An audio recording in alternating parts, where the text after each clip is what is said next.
चाकणगावच्या यात्रेनिमित्त विविध ठिकाणी आकर्षक पाळणे आणि मनोरंजन करणारी दुकाने सजू लागले। चाकणमधील यात्रा कमिटी व देवस्थान ट्रस्ट यांचा वाद धर्मादाय आयुक्त कार्यालयात सुरू असतानाच दुसरीकडे समस्त ग्रामस्थ व यात्रा कमिटीने यात्रा हातात घेतली असल्याने यात्रेची जय्यत तयारी सुरू आहे। बैलगाडा शर्यतींची जोरदार तयारी सुरू केली आहे। जिल्हाभरातून आलेल्या बैलगाडा मालकांना सोमवारी 5 मे 2025 रोजी तब्बल 700 टोकन देण्यात आल्याचे यात्रा कमिटीच्या वतीने सांगण्यात आले।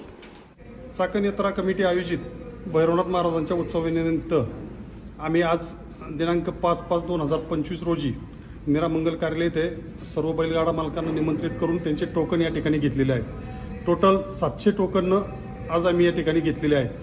टोकनसाठी गावातील जे टोकन होते हे काहीतरी 20-25 टोकन झालेत, त्यांना सुद्धा सेपरेट एक दिवस दिला होता 4/5/2025 रोजी। असे मिळून टोटल 725 टोकन इथे झालेले आहेत।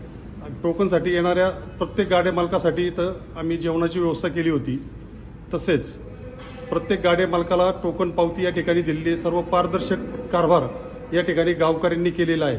खरं तर अतिशय आनंद होतोय की चाकण यात्रा कमिटी यांच्या माध्यमातून आज आपल्या चाकण शहरामध्ये बैलगाडा मालकाच्या चालक मालकांसाठी आज टोकन पद्धतीने आज गाडे पळवण्याच्या हिशोबानं आज टोकनाचा कार्यक्रम आपल्या चाकणच्या मीरामंगल कार्यालयामध्ये घेतलेला आहे। आणि यामध्ये फक्त 700च टोकन काढण्यात आलेले, ते सुद्धा पारदर्शी कारभार, निस्वार्थीपणानं, त्यागी वृत्तीनं, आणि हा कारभार आपला हा चांगला होणार आहे। आणि म्हणून मला अतिशय आनंद होतोय की ही यात्रा ही संपूर्ण चाकण होय तर संपूर्ण महाराष्ट्रामध्ये एक नंबरची यात्रा म्हणून असं घोषित केलं जाईल। या यात्रेसाठी सर्व चाकणकरांच्या वतीनं, सर्व जाती धर्माच्या, सर्व पक्षाच्या लोकांच्या वतीनं ही यात्रा साजरी होती।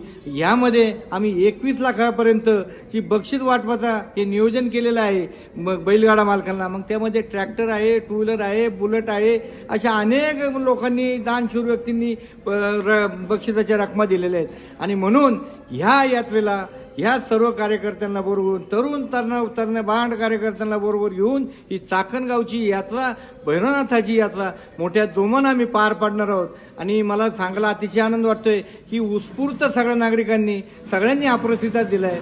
त्याचबरोबर पुणे लाईव्हनी सुद्धा आम्हाला चांगलं सहकार्य केले। पुणे लाईव्हचे सुद्धा आम्ही धन्यवाद देतो। त्यांच्या माध्यमातून संपूर्ण महाराष्ट्रभर या यात्रेचं नियोजन केलेलं आहे। पुन्हा एकदा मी सर्वांना धन्यवाद देतो आणि यात्रेकरता सर्व नागरिकांना भैरवनाथाच्या आशीर्वादाने शुभेच्छा देतो।